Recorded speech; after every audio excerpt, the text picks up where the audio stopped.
Professor Al-Mariam, popularly known as Professor Al-Mariam, is the political science instructor and attorney at law at California State University in the United States of America. He's one of the Ethiopian expats that have responded to the Great Diaspora Homecoming Challenge, and he's my guest today in this edition of Addis Dialogue. With it, I'm Shifarao Lako, and do stay with us. Professor, a very warm welcome to the program and welcome to Ethiopia. Thank you very much. It's a special honor and privilege to join you on Addis Dialogue. Now, Professor, first of all, you are one of the Ethiopian expats that have responded to the Ethiopian Diaspora Homecoming Challenge, and you are now here in Ethiopia. What are some of the things that you saw, things that you observed? Well, what I've observed, I think first and foremost, is that Addis and many places in the surrounding areas that I've seen are in a state of peace and tranquility. All of the propaganda we've been listening to about the city being under siege by the terrorist TPLF, and the propaganda has been waged by the United States and many other Western countries, that is totally false. What I found is a nation and a people that is at peace with itself, and minding their own business. They're not bothering anybody. Everybody doing their thing to survive on a daily basis. So I'm very happy to be here, and I've been keenly observant of what's been going on. So that's the big revelation for me. You know, Professor, this is really important because you personally witness what is going on the ground here in Ethiopia, and some Western reporters are also doing the same thing, coming all the way from their respective countries and seeing what actually is going on here in the country against the backdrop of media campaigns, erroneous misinformation and disinformation. Well, I mean, let me be very frank with you. I call the Western press prostitutes. In other words, prostitutes who work as as members of the press. They are, by and large, directly or indirectly related to Western intelligence, and they propagate lies, disinformation, and manufactured information to create a certain kind of narrative about Ethiopia, its leadership, and its people. And so I have personally struggled, I should say, in my commentaries and so on, with CNN, with the New York Times, with Bloomberg. I've held them accountable. Very recently with the New York Times, I demonstrated beyond reasonable doubt that the New York Times was essentially propagating information on Ethiopia based on direction and orientation it gets from the CIA. So I have no respect for these so-called media. And in and of themselves, even in the West, in the United States, CNN and New York Times and the others are jocularly or jokingly called fake news propagators. So whether they come here and they may play a certain role in creating an international, global narrative about Ethiopia, but nobody seems to pay much attention to that. And to be honest with you, who cares what CNN says about Ethiopia? CNN doesn't have the power to determine Ethiopia's destiny. Neither does the New York Times, neither does Bloomberg, neither AP, none of those people. But they have this perception that somehow they can change events in Ethiopia. Because they approach the problem from the perspective of white supremacy, that somehow they're doing, they're performing, or they're discharging their white man's burden. They're here to civilize us, they're here to teach us things and so forth. So I don't pay that much attention. Now, despite the vociferous call, if you will, by the Ethiopian diaspora, Friends of Ethiopia, Africans, against the double standards by some in the West, the incestuous relationship between the TPLF and the United States of America has continued and abated, with the TPLF calling on the United States of America to still sanction yet another imposition on this East African nation. What are some of the observations that you made in this regard?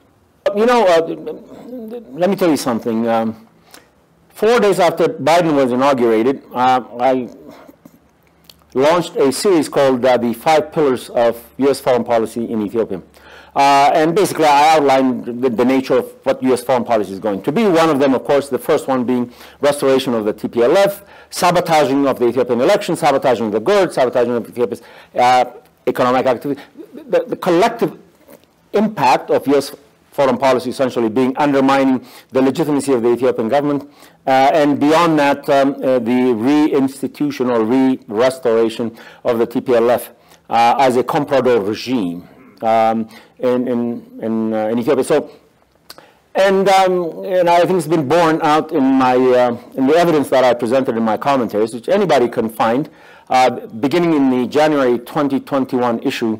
They'll find it at Al-Mariam.com.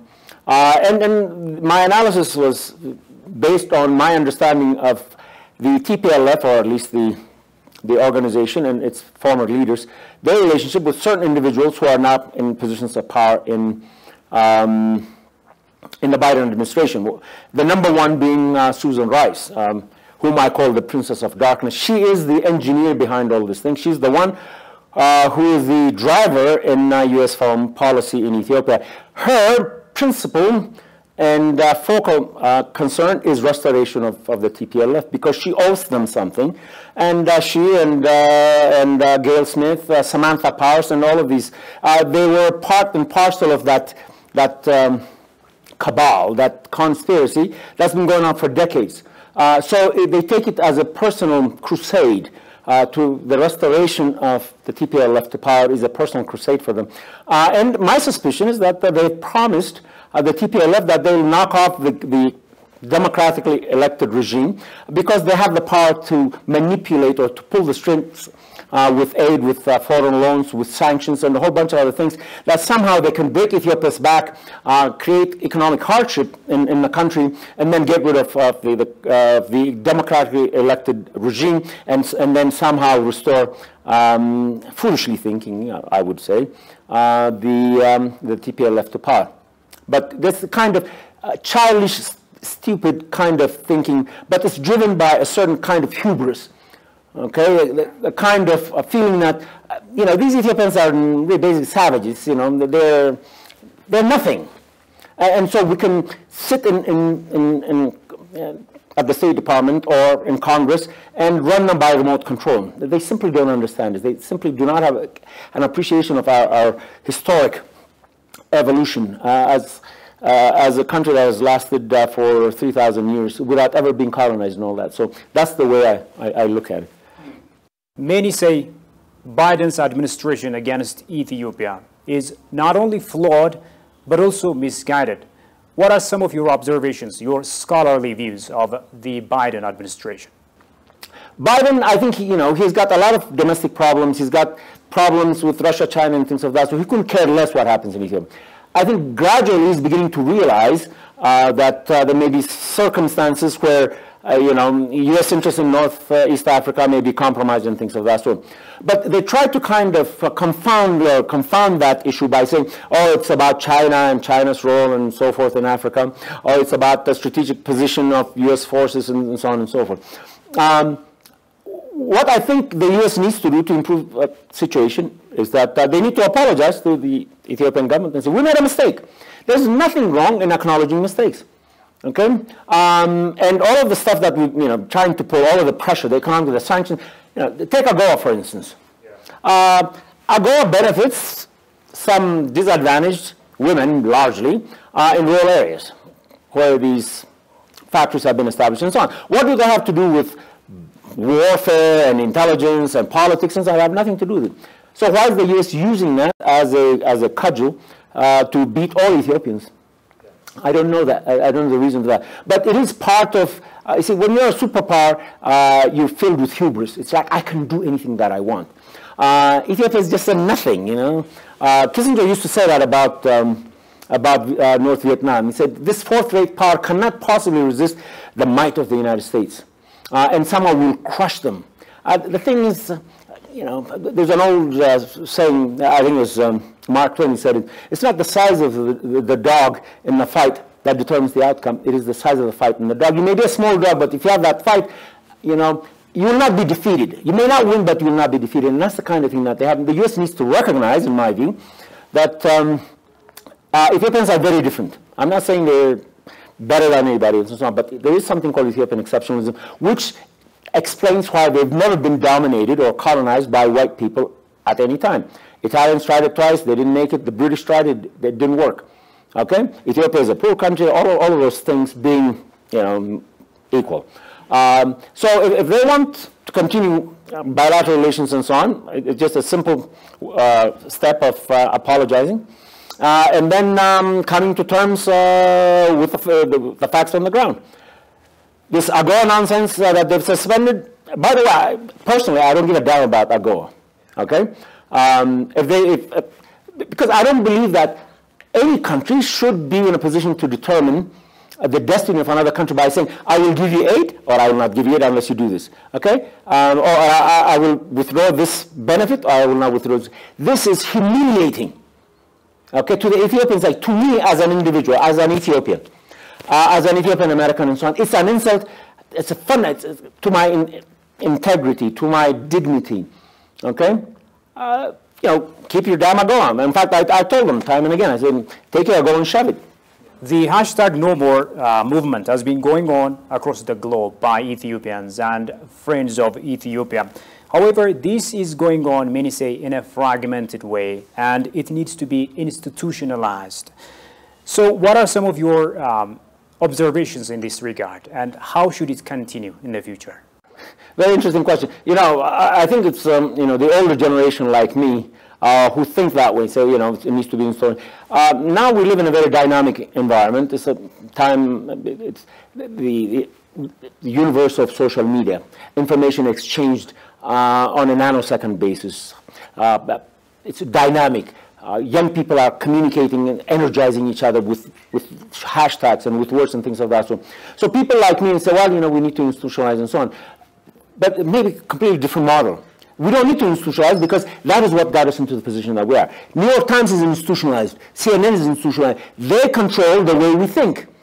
What no more on these kinds of social media campaigns, what they're saying is that you can't control our minds because you can't catch us. We're here and we're there and we're everywhere. So when you talk about no more, there's no more is in Niger. Kick out the French. No more is in Mali. No more is in Latin America. No more is in Jamaica. It's everywhere else. But what is the meaning of that campaign? The meaning of that campaign is pretty deep and pretty complex in my view. What they're saying is there's a larger message of no more neocolonialism, no more perpetuation of white domination, white supremacy. That's the message. We, too, are self-sufficient. We also have our own dignity, our sovereignty. Leave us alone. That's another message. The other one is, hell no, we're not going to put up with it. Yeah. Okay? So this no more in a hashtag business and so on is really a transformation in consciousness. Young people are now recreating a consciousness which says that we can now define our reality, and our reality is defined in terms of what we say to our immediate circumstance, and that is a response of defiance, a response of simply saying that we don't accept your narrative, we have our own, and we're going to expose you. No more of your lies, no more of your shenanigans, no more of your exploitation, no more of your domination, no more white supremacy. There's a lot of stuff that comes after no more. They're just the beginning of the sentence. You can put whatever you want at the end. So this is better this way. It is better this way. Yes, and it has to be. Many agree, considering the TPLF's effective mobilization of anti-government rhetoric among the West, coordinated media attacks, as well as backdoor diplomacy, that Ethiopia failed to do enough to counter the barrage of insults, if you will, undue pressures and arm twisting coming all its way. So, Professor, has Ethiopia failed, in your view, to match its enemy in its diplomacy? That's a fair question. The TPLF has stolen billions. That's documented. I don't need to get into that. Now they're deploying those resources to hire lobbyists, to hire lawyers and so forth, and to buy influence in the Biden administration. But not necessarily do that to do that. They've already have their molds, their inside people in there, like Susan Rice, Gail Smith, Samantha Parsons, things of that sort. So they already have those in critical positions of power and so forth. So the real question is, let's assume under ideal conditions, You have, the Ethiopian government has unlimited amount of money, and they could hire the lobbyists and the lawyers and all of that. And so would it really make a difference?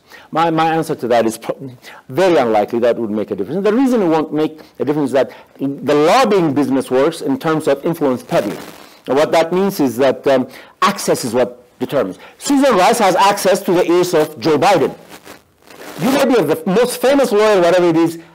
When the two of you talk, the one who gets to listen to is going to be Susan Rice. So it's an unfair criticism against the government.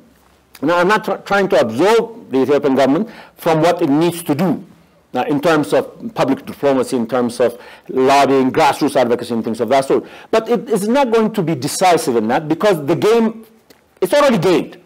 Okay? The outcome is rigged. So, I mean, you can go and talk to Senator X, Y, and Z and so forth, but is that going to make a difference? No. So, to criticize the Ethiopian government and say, well, if they had done this and if they had done that, I don't think so. Let me tell you, I was an official lobbyist, not for any particular government, but for the California University system, for 4 years, registered lobbyist. I know how the inside game works. I played it with big boys. Okay? I know the inside tricks and things of that sort. I'm not just merely an academic who looks at these things from, you know, I've taught American government and all that kind of stuff.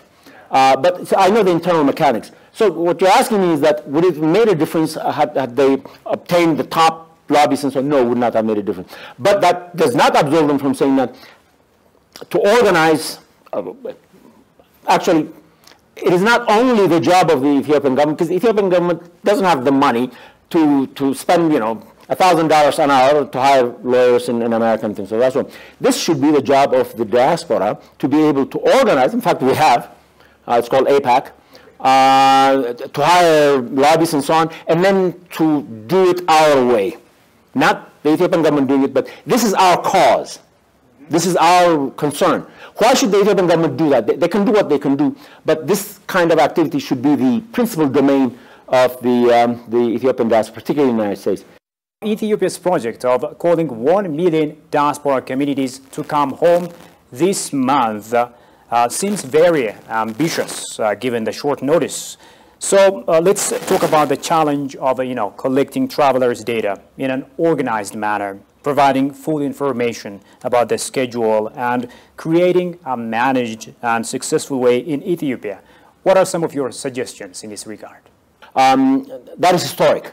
The reason it's historic is that for the first time, Mother Ethiopia is calling us to say, come home. My children come home, as I say. But there's a broader context to that, and that is somebody else is saying, leave Ethiopia. Okay, Ethiopia is about to implode. Ethiopia is going to hell in a handbasket and things of that sort. Well, my personal position is that Ethiopia has only one question to ask. Love it or leave it. There are others, her children, me. I love Ethiopia, I'll come here. Yes, I have American citizenship and so on, but I'm Ethiopian also. I was born here, my parents. Okay, so I love it, I'll come. Those who don't want, they can go back. So what we're talking about here is, in the broader global context, is that Ethiopians are now gaining the awareness in a very sharp and focused way that their country needs them. Okay, I came because Ethiopia needs me. I didn't come as a tourist. There's something I can do. What can I do?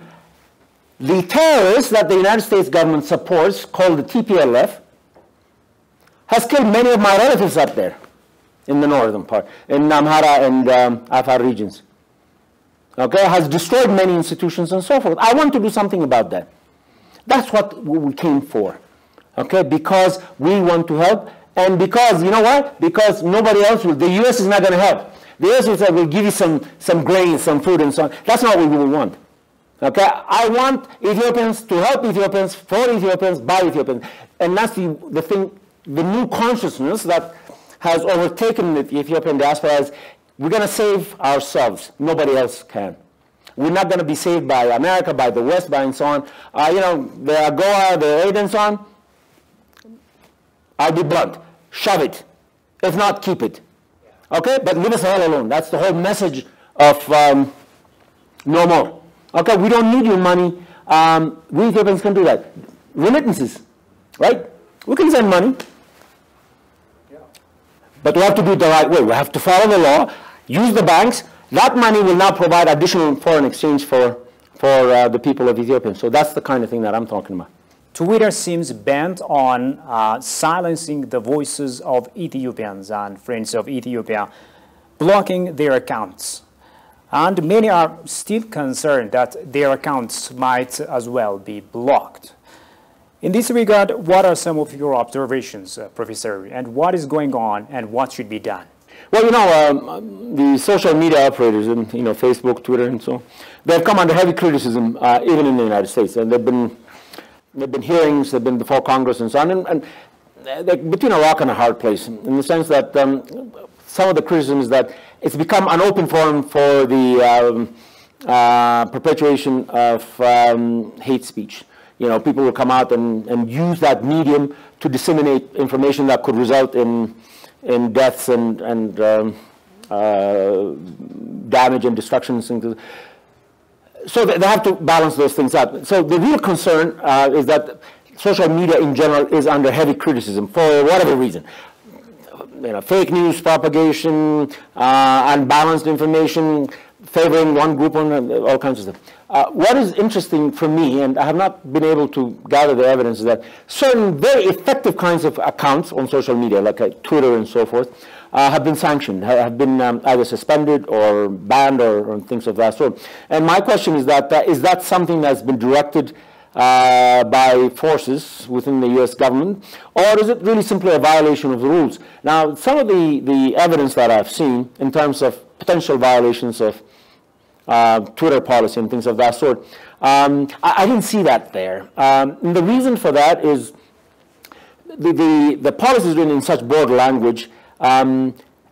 It allows for a great deal of subjective determination. So the people who are administering the policy say, oh, well, we think this one violates it, we think that one violates it. And there's no appellate process. So you can't go through an appeals process and say, let's litigate this thing. It's discretionary, it's random, it's really non-appealable, and so what's the underlying logic, what's the underlying idea in it? And that is self-censorship. They want people not to cross that invisible red line. Okay, you don't know if you crossed it. You use one word and then you're suspended, or your account is suspended for violating the policy and so.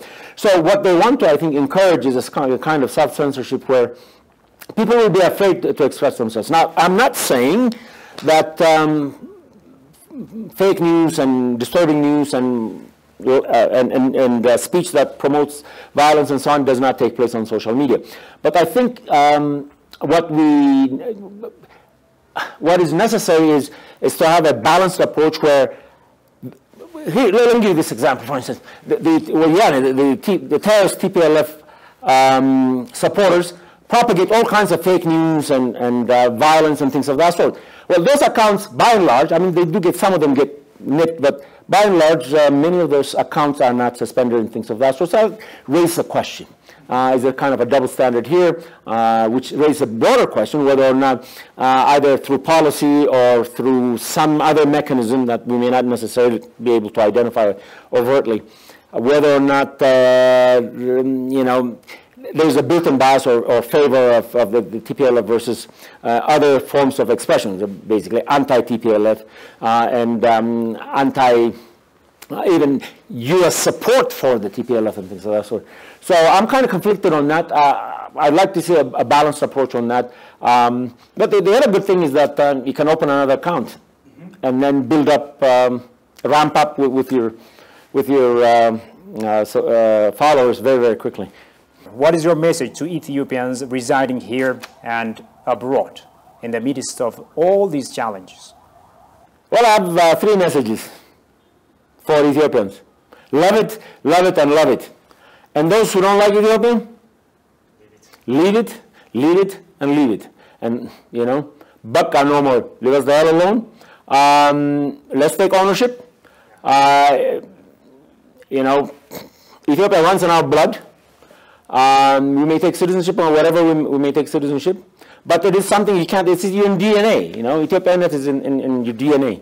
Ethiopianet means dignity, human dignity. That's one pillar of Ethiopia. It means sovereignty. It means unity. And because all of these things bring the people together. We are one people. As you know, I don't believe in ethnicity, all that kind of stuff. And as long as we maintain our unity and togetherness, then there's only one enemy that we have, and it's called poverty. And we have a solution for that. It's called prosperity. And we will win that victory. Well, Professor, thank you so much for your wonderful ideas, and I hope you will enjoy your stay here in your home country. Thank you very much, and again, thank you for inviting me. Well, dear viewers, with that we come to the end of today's program, and many thanks for your company so far. Until I see you next time with yet another program, it's goodbye from me, Shifara Olako. Bye-bye.